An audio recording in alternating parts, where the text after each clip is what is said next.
Hi weavers, నమస్కారము. ఈరోజు నేను పెద్ద శనగలు తీసుకున్నాను. 500 గ్రామ్స్ కుక్కర్లో పెట్టుకున్నాను. మునిగినంత వరకు నీళ్ళు పోసుకోవాలి. ఇందులో 1/2 స్పూన్ ఉప్పు వేసుకుంటున్నాను. ఉప్పు వేసుకొని ఇందులో 2 విజిల్ అవ్వగానే తీసేద్దాం. ఇప్పుడు నూనె పోస్తున్నానమ్మా. 3 చెంచాల నూనె పోసాను. స్పూన్ ఆవాలు, స్పూన్ జీలకర్ర, 1/2 స్పూన్ ఇంగువ,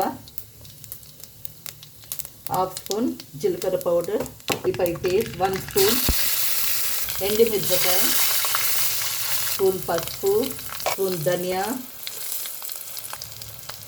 1 స్పూన్ కారం పొడి, స్పూన్ గరం మసాలా. మంచిగా కలుపుకోండి అమ్మా.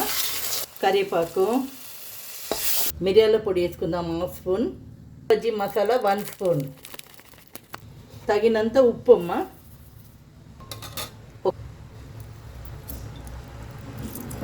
ఒక నిమ్మకాయ అమ్మ. చూడమ్మా, 2 విజిల్కి ఉడికింది. ఇదిగో చూసారా. ఇప్పుడు ఇది ఇందులో కడాయిలో వేసేస్తున్నానమ్మా. మిరియాల పొడి వేస్తున్నానమ్మా. 1/2 స్పూన్ మిరియాల పొడి, 1 స్పూన్ చాట్ మసాలా వేస్తున్నానమ్మా. ఇప్పుడు బాగా కలపాలి. ఆఫ్ చేసేస్తున్నానమ్మా. ఇందులో వేసాను. ఇది మీకు అందరికమ్మా.